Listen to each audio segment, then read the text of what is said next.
तो चलिए दोस्तों, आप लोग का स्वागत करता हूँ रेनेसा क्लासेज में। Welcome to Renaissance classes. तो चलिए, जैसा कि आप लोग देख रहे हैं कि ये अर्थमेटिक प्रॉब्लम की सीरीज नंबर वॉल्यूम 2 है, जो कि आप लोग को थंबनेल में दिख ही चुका होगा। और इसमें हम लोग टोटल 10 क्वेश्चंस लिए हैं, मॉडरेट लेवल के क्वेश्चंस हैं। और चलिए तो क्लास की शुरुआत करते हैं बिना विलंब किए हुए। और हाँ, मैं एक चीज़ आप लोग को बोलना चाहूँगा कि वन लाइनर जो क्वेश्चंस होते हैं अर्थमेटिक प्रॉब्लम, वो बना लेना बहुत बड़ी बात नहीं है। आप कितना कम टाइम में बनाते हो, वो सबसे बड़ी बात है। ठीक है, तो आप लोग थोड़ा सा शॉर्टकट पे वर्क करो जिनका बेसिक सही हो गया है, क्योंकि एग्ज़ाम में आपको यदि थोड़ा सा लीड लेना है तो आपको शॉर्टकट पे काम करना ही पड़ेगा। इसी को तो हम लोग स्मार्ट वर्क बोलते हैं। आप यदि बेसिक पे ही काम करने लगे तो वो हार्ड वर्क हो जाएंगी ना। स्मार्ट वर्क हुआ क्या, जो आप शॉर्टकट लगा रहे हैं, आप जो बाईपास के रास्ते से निकल रहे हैं, वही वही तो स्मार्ट वर्क है। तो चलिए बिना विलंब किए हुए क्लास की शुरुआत करते हैं और ये क्वेश्चंस पढ़ते हैं। Cost price of two article is same. Okay. One is sold at a 15% profit. One is sold at a 15% profit. तो यहाँ पे हम लोग लिख लेते हैं 15% प्रॉफिट। तो इसको यदि हम लोग लिखेंगे तो 3/20 हो जाएगा। एज इट इज़ मैं हमेशा बोलता आया हूँ, और जो नहीं देखे हैं पहले इससे पीछे वाले वॉल्यूम देख ले, क्योंकि मैं रेशियो मेथड से most of the problem solve करता हूँ। तो मे भी कुछ लोगों को कन्फ्यूजन हो कि ये क्या लिख रहे हैं, तो इसलिए जो नहीं देखे हैं वो पहले देख ले। मैं ऐसे एक बार शॉर्टकट में बोल दे रहा हूँ, ये प्रॉफिट हो जाता है और ये सीपी हो जाता है। ठीक है, तो चलिए यहाँ पे जब हम सीपी और एसपी को लिखते हैं तो ये 20 हो जाएगा और ये 20 थर्ड हो जाएगा। ये आप लोग समझ ही गए होंगे। One one means first, one is sold at A profit of 15%, and the other is 1500 more than first. Okay, if the net profit is 30%, okay, then find the cost price of each article। तो यहाँ पे second कुछ होगा, अभी पता नहीं है, इसको छोड़ देते हैं। लेकिन एक चीज़ हमें दिया हुआ है कि cost price of two article is same. तो cost price of two article is same, तो इट मीन्स कि ये सीपी यहाँ पे भी 20 होगा। Okay, and first plus second, जब हम लोग फर्स्ट प्लस सेकेंड की बात करते हैं तो यहाँ पे क्या दिया हुआ है कि द नेट प्रॉफिट इज 30%।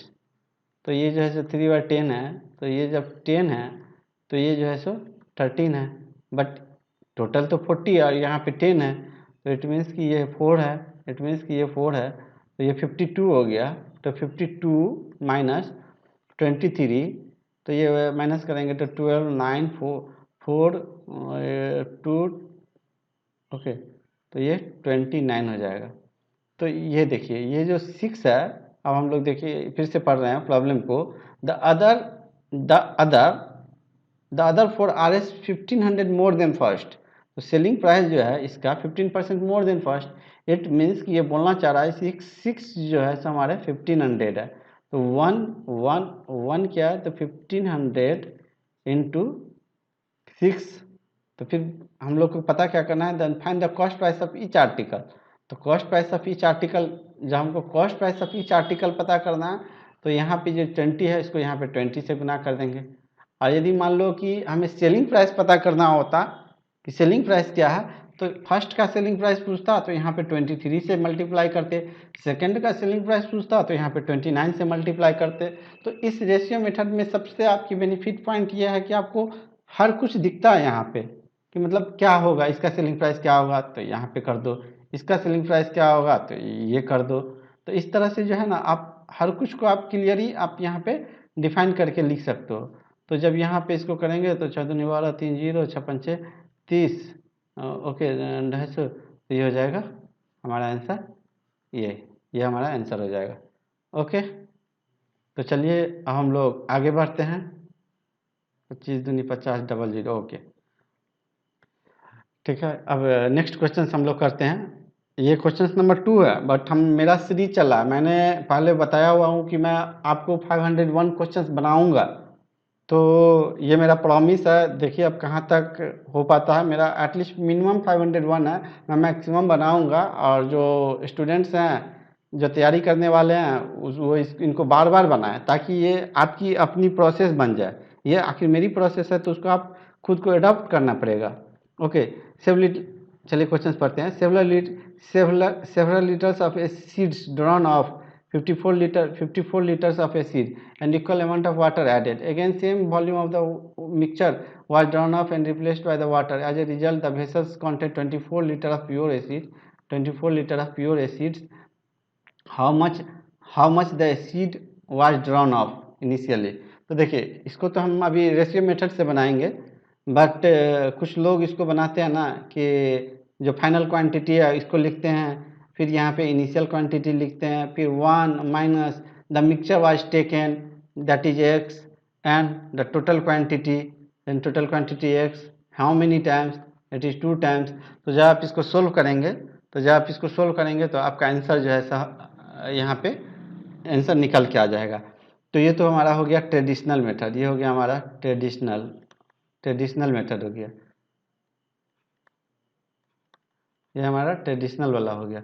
लेकिन जब हम लोग इसको शॉर्टकट बनाने का कोशिश करते हैं तो ये देखिए 54 हो जाता है, तो ये हो जाता है 4 छक्के 24, 4 1 4, नो, इट्स रॉन्ग। इसको 12 कर देंगे, इसको 27 कर देंगे, 3 से 12, 3 में 27, ठीक है। तो ये 4:9 हो जाता है। और यहाँ पे देखिए, यहाँ पे लिखा हुआ है ना कि एक बार डालते हैं फिर निकालते हैं फिर इसमें डालते हैं, मतलब डबल 2 बार प्रोसेस हो रहा है। यहाँ पे अगेन दिया हुआ है 2 टाइम्स प्रोसेस इज रिपीटेड। तो जब 2 टाइम्स होता है ना, तो इसको हम लोग रूट के अंदर डाल देते हैं इसमें, क्योंकि ये जो है सो ज्योमेट्रिक प्रोग्रेशन में होता है। तो चलिए, तो ये 2/3 हो गया। तो नीचे का जो क्वांटिटी है ये तो टोटल है, और निकाले, और ये जो है सो रिमेनिंग है। तो हमने निकाला कितना, तो निकाला हमने 1, ये रिमेनिंग है, ये रिमेनिंग क्वांटिटी है। ये ऊपर वाला, मेरी हैंडराइटिंग थोड़ा गंदा है, सॉरी फॉर डैट। तो ये देखिए, तब जब हम लोग इसको करते हैं तो टोटल क्वांटिटी 3 है, तो 3 is equal to how much, 54। तो हम लोग ने एक क्वांटिटी ये 1 निकाला था ना, तो जब 1 की बात करेंगे तो 1 इज इक्वल टू 18। तो हमारा आंसर ये डी हो जाएगा। तो चलिए, हमारा ये आंसर फाइनल रहा।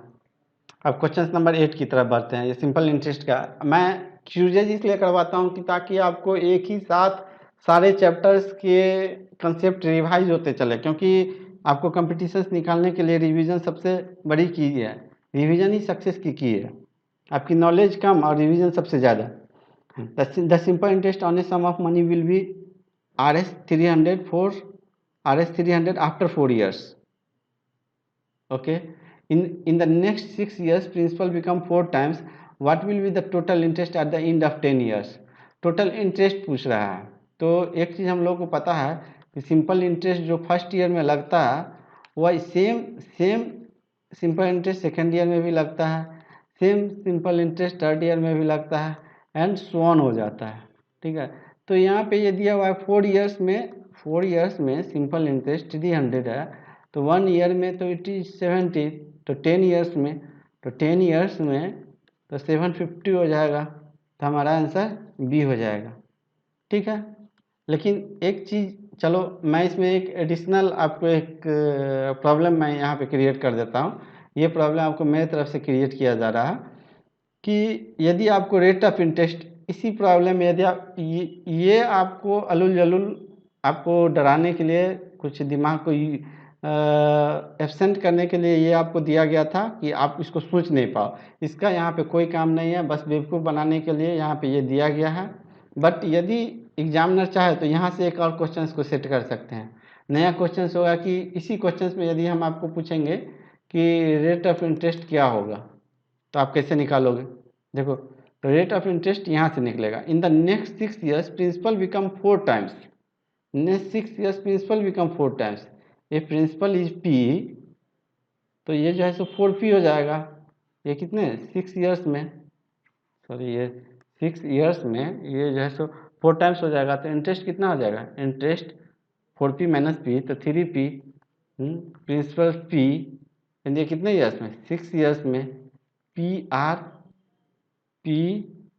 R आर नहीं आया है, रेट ही तो निकालना है हमें बाय 100। ओके, तो देखिए ये पी से पी कट गया, और ये 3 से 2 कट गया, 3 से 6 कट गया 2 टाइम, और ये 50 टाइम्स कट गया, तो यहाँ से रेट जो है सो 50% निकल के आ जाता है। तो इस तरह से हमारे क्वेश्चंस सोल्व हो जाती है। तो चलिए अब हम लोग नेक्स्ट क्वेश्चंस की तरफ बढ़ते हैं। ओके, ये बहुत ही अच्छी क्वेश्चंस है और बहुत ही लाजवाब क्वेश्चंस है। देखिए इसको पढ़ते हैं हम लोग। 3 man ABC working together 8 hours per day can print 900 pages in 20 days. In a day, B prints as many pages more than A. ये लाइन आप अच्छे से पढ़िए। In A day B prints as many pages more than A, and यहाँ पे as दिया हुआ है, as C prints as many pages more than B. Okay, the number of pages printed by A in 4 hours equal to the number of pages printed by C in 1 hours। Okay, ये 4 hours is equal to number of pages इतना। इन how many pages C prints in each hours. चलिए in each hours, तो यहाँ पे देखिए हम लोग इस पोर्शन से हम लोग इसको शुरुआत करते हैं यहाँ से, क्योंकि वाइटल इन्फॉर्मेशन यहीं पे दिया गया है। The number of pages printed by A in 4 hours, A in 4 hours, तो यहाँ पे टाइम की बात हो रही है। ओके, टाइम की बात हो रही है, A in 4 hours and A in 4 hours is equal to C in 1 hours। Okay, तो हम लोग को पता है कि एफिशिएंसी जो है सो इसका अपोजिट हो जाता है, एफिशिएंसी अपोजिट हो जाता है। और यहाँ पे ये देखिए, यहाँ पे ये जो लाइन दिया हुआ, अब बैक की तरफ बढ़ते हैं। In A day B prints as many pages more than A, as C prints as many pages more than B. तो जब इस टाइप का जो स्टेटमेंट रहता है ना, बी ए सी बी, इस टाइप का जो स्टेटमेंट रहता है, तो यहाँ पे आप एक चीज़ आप हमेशा माइंड में रखो कि इसका जो मीन होता है, एफिशिएंसी का जो मीन होता है, and B is equal to efficiency of A plus C by 2 होता है। ये मतलब आप ऐसा होता है, ये एक थ्योरी है, मैं इसको प्रूव करने लगूंगा तो टाइम लगेगा। कुछ कुछ चीज़ें आपको यदि प्रॉब्लम को फास्ट बनानी है तो आपको याद रखनी पड़ेगी।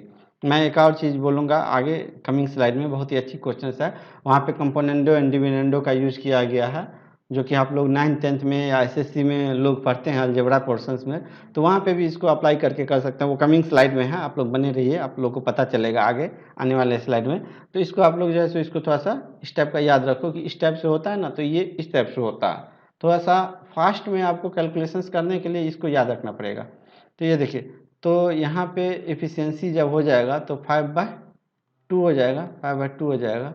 तो जब 5/2 हो जाएगा तो ये जो है सो 2 हो जाएगा, और ये जो है सो 8 हो जाएगा, और ये जो है सो 5 हो जाएगा। ओके, 2 8 5 हो जाएगा इसकी efficiency. Now I think you got the point. तो नया एफिशिएंसी हमारा रेशियो में ये हो गया, ठीक है। अब देखिए, आप लोगों को एक चीज़ याद ही होगा, MDH मसाला MDH का जो मसाला होता है, MDH का मसाला नहीं होता है, फार्मूला होता है ये, sorry, MDH by work is equal to constant, ये कांस्टेंट होता है। तो अब आप लोग देखिए कि यहाँ पे एक चीज़ देखते हैं, एफिशिएंसी कितना, टोटल एफिशिएंसी कितना हो गया, तो total efficiency ABC, 3 man ABC working together, तो वर्किंग टुगेदर तो total efficiency is 15, and how many hours, it's 20 hours, and 20 hours and how many days, 20 days, for which types of work 900 pages. ये constant होगा for हुम, तो ये सी के लिए भी कांस्टेंट होगा। तो चलिए सी के लिए जब हम लोग करते हैं तो ये 8 हो जाता है, सी का एफिशिएंसी 8 है, ठीक है। और ये 1, और ये 1, ये 1 आवर MCH, और ये वट्टा में ये W हो जाता है। तो जब हम लोग इसको सोल्व करते हैं, जब इसको हम लोग सोल्व करते हैं, यहाँ पे एफिशिएंसी दिया हुआ है ना, ये एफिशिएंसी 8 दिया हुआ है, यहाँ पे 1 आवर दिया हुआ है, 1 डे दिया हुआ है। तो इस तरह से जब हम लोग इसको ओके करते हैं, तो यहाँ पे देख लीजिए, तो जब हम लोग इसको करेंगे तो ये फाइनल आंसर हमारा जो है 8 से 8 कट गया, और ये 0 से 0 कटेगा, और ये 2 से 48, और ये 15, तो W इज इक्वल टू 3। तो हमारा फाइनल आंसर जो है सो ये सी बराबर 3 हो जाता है। चलिए अब हम लोग क्वेश्चन नंबर 10 की तरफ बढ़ते हैं। An inlet pipe can fill a tank in 4 hours, an outlet can empty the same tank in 30 hours. Okay, inlet pipe can fill a tank in 4 hour, an outlet pipe can empty a tank in 30 hours. Okay, working individually, there is no problem. How many minimum additional number of outlet pipe of the same capacity are required to be open so that the tank never outflows? तो okay, तो इसको हम लोग यदि करते हैं तो efficiency यदि टोटल वर्क यदि लिखते हैं तो 30 नहीं होगा, 60 होगा, तो ये हो जाएगा कितना 15, और ये हो जाएगा कितना 2 हो जाएगा। तो यहाँ पे ये अब देखिए कि कितना इजी प्रॉब्लम है। यहाँ पे लिखा how many additional number of outlet pipe of the same capacity are required to obtain so that tank never overflow, कि कभी टैंक बढ़े ही नहीं। तो कभी टैंक बढ़े ही नहीं तो ये तो 15 से कम ही रहना चाहिए ना, तो इट मीन्स कि ये 7 होना चाहिए। तो 7 कहाँ पे है, तो 7 यहाँ पे है। तो ये भी क्वेश्चन सोल्व हो गया। एकदम इजी क्वेश्चन था। चलिए अब हम लोग नेक्स्ट क्वेश्चन की तरफ बढ़ते हैं। यहाँ पे देखिए ये 11th नंबर क्वेश्चन है। The sum of digit of 2 digit number is 1, the sum of 2 digits of a 2 digit number, okay, is 1/5 of the is 1/5, sum of 2 digit of a number is 1/5 of the difference between the number and the number obtained by interchanging। तो ये जो है सो interchanging the digits, तो ये आपको हमेशा याद रखिए, ये चीज़ याद रखिए। कभी कभी रटंत विद्या का कोई जोर नहीं होता है। आपको कुछ चीज़ जो है ना आपको बनाते बनाते याद हो जाना चाहिए, जैसे मुझे याद है। तो जब ये चीज़ होता है difference between the number and the number obtain by interchanging the digit is, तो ये जो है ना हमेशा 9 × x - y होता है। ये कैसे होता है तो चलिए मैं शॉर्टकट में लिख देता हूँ, बट ये सब चीज़ आप याद रखो। ये देखो 10x, सॉरी ये 10x + y हो गया, और जब इसको इंटरचेंजिंग करते हैं तो 10y - x हो जाता है। तो जब इसको सोल्व करेंगे तो ये तो हो जाएगा। ओके, तो इसीलिए मैं बोला कि आप इतना एग्ज़ाम में इतना करने का टाइम नहीं है कि ये कर रहे हैं, ये कर रहे हैं, ये कर रहे हैं। ये सब चीज़ ना मतलब फ्रिक्वेंटली यूज होने वाला चीज़ है ये सब चीज़। तो आप बस जैसे ही ये पढ़ो कि आप सीधा लिख दो 9 × x - y, सब मतलब याद हो जाना चाहिए।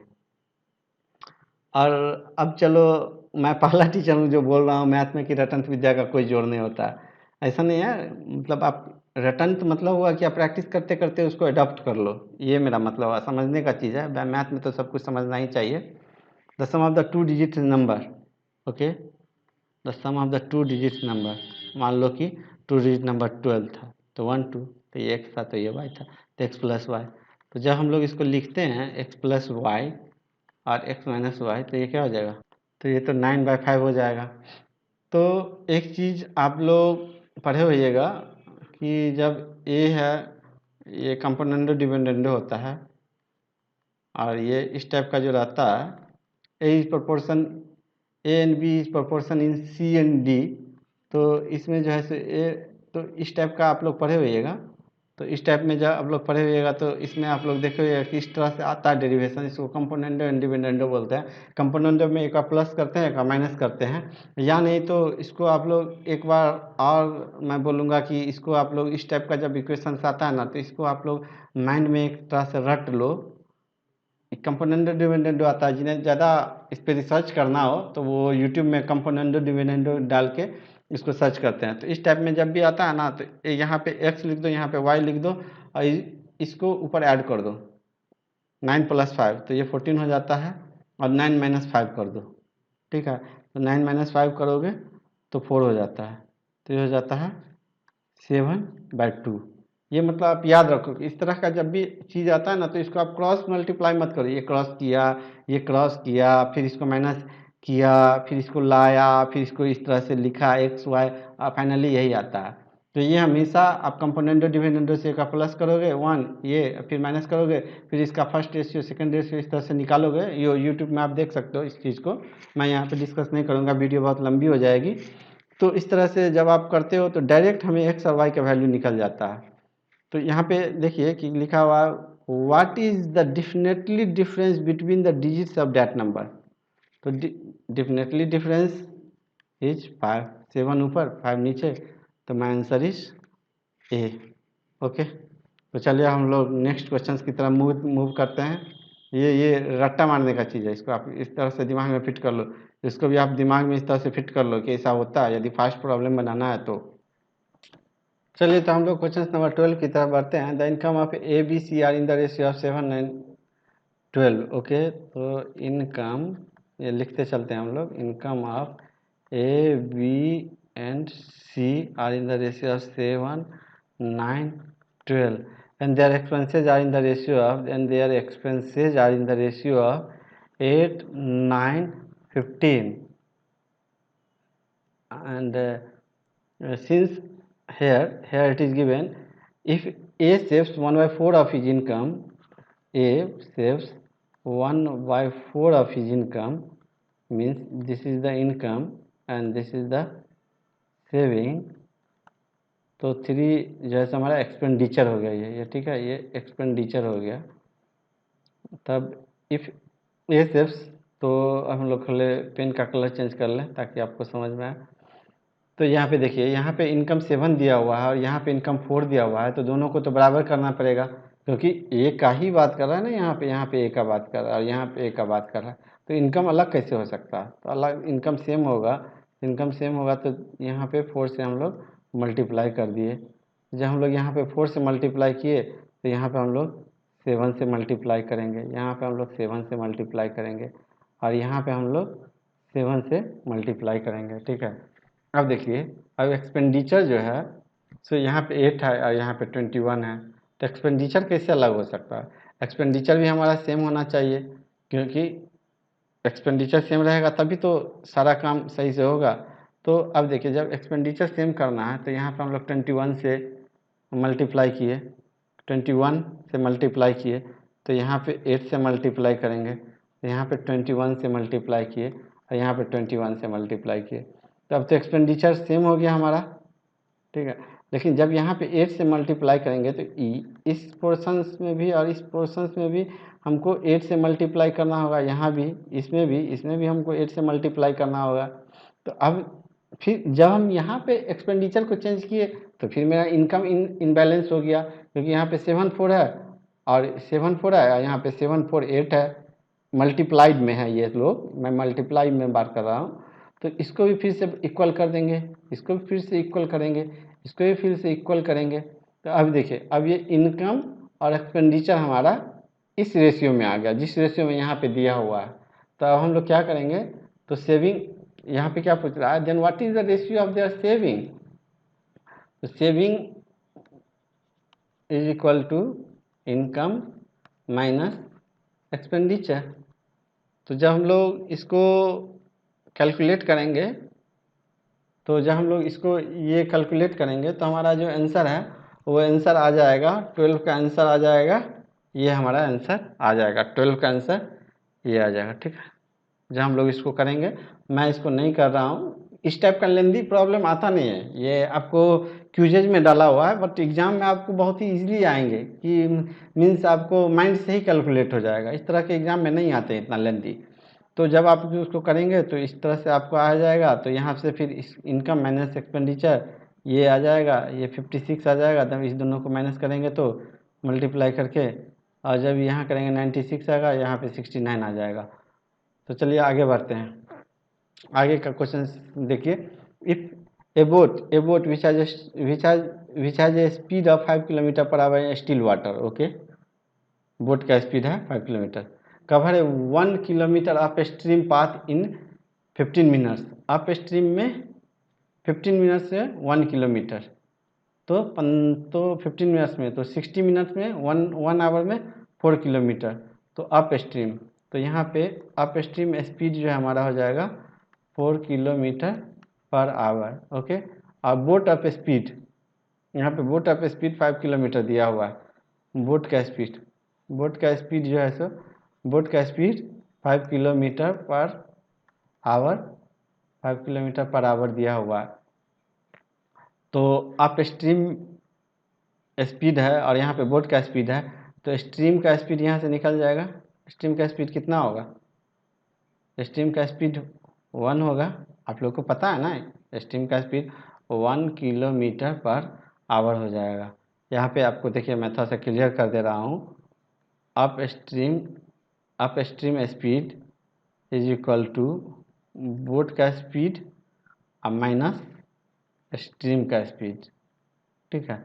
तो अप स्ट्रीम 4, बोट का स्पीड 5 और यहाँ पे x, तो जब ये करेंगे तो ये 1 किलोमीटर आएगा ना। तो अब दिया हुआ है how much distance it could cover in 1 hour 45 minute in downstream. Okay, तो डाउन स्ट्रीम में तो बोट के स्पीड में स्ट्रीम का स्पीड ऐड हो जाता है, तो 6, तो 1 आवर में 6 किलोमीटर, ठीक है। 1 आवर में 6 किलोमीटर्स आ गया। और 45 मिनट्स में तो 15 मिनट्स में 1.5 किलोमीटर, 15 मिनट्स में 1.5 किलोमीटर जाएगा ना। तो 45 सॉरी यहाँ पे मिनट्स होगा, 45 मिनट्स में कितना हो जाएगा, 45 मिनट्स में 4.5 किलोमीटर, तो ये कितना हो जाएगा 10.5 किलोमीटर। तो हमारा आंसर ई हो जाएगा, नन ऑफ दीज। ओके, चलिए हम लोग क्वेश्चन नंबर 14 की तरफ मूव करते हैं। ए dishonest retailer cheats his wholesalers and customer both. एक रिटेलर है, वो अपने होलसेलर और कस्टमर दोनों को चीट कर रहा है। He purchases 19% more from the wholesalers and sales 15% less while selling its customer. तो ये देखिए, ये कोई 100 का मान लीजिए कोई प्रोडक्ट है और ये क्या रहा है ना, he purchases 19% more from the wholesaler. तो यदि होलसेलर से वो 199 कर रहा है और तो एंड लेस, और ये एंड सेल्स 15 लेस, तो मीन्स ये 85 कर रहा है selling to customer. Then what is the profit percentage by selling its goods. तो इसका डिफरेंस आप देख लीजिए, तो 55 34 हो जाता है, ठीक है। और ये प्रॉफिट परसेंटेज पूछ रहा है, तो यहाँ पे 100 पे नहीं निकालेंगे। बहुत सारे लोग यहाँ पे कंफ्यूज होकर के गलत कर देते हैं। यहाँ पे हम लोग 85 पे निकालेंगे और यहाँ पे 100 लिखेंगे। तो तो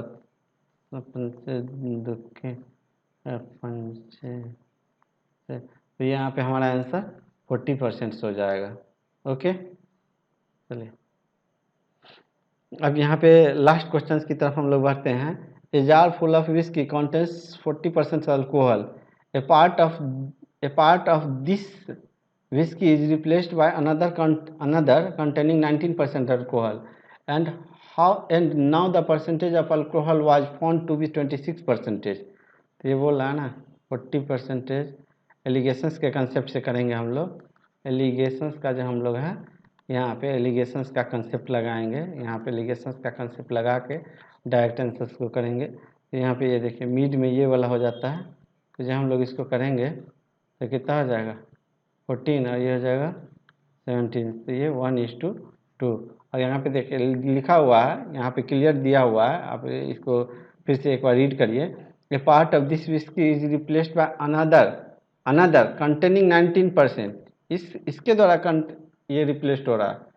तो यहाँ पे देखिए ये 2 हो गया। What quantity of whisky is replaced 2/3, total quantity 3 था, तो 2/3। तो आंसर इज बी।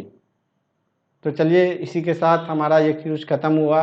होप आप लोग सेशंस को एंजॉय किए होइएगा। लाइक करिए, शेयर करिए, और हाँ, जिन्हें कोई भी कंप्लेंट डालनी है, कोई सुझाव, कोई सजेशंस, कोई फीडबैक, कोई क्वेरी, तो आप हमें इस मेल आईडी पे फीडबैक सेंड कर सकते हैं। और हमारे टेलीग्राम चैनल को भी ज्वाइन कर सकते हैं, रेनेसा क्लासेस। और हमारे साथ आप स्टे कनेक्टेड रहें और जुड़े रहें।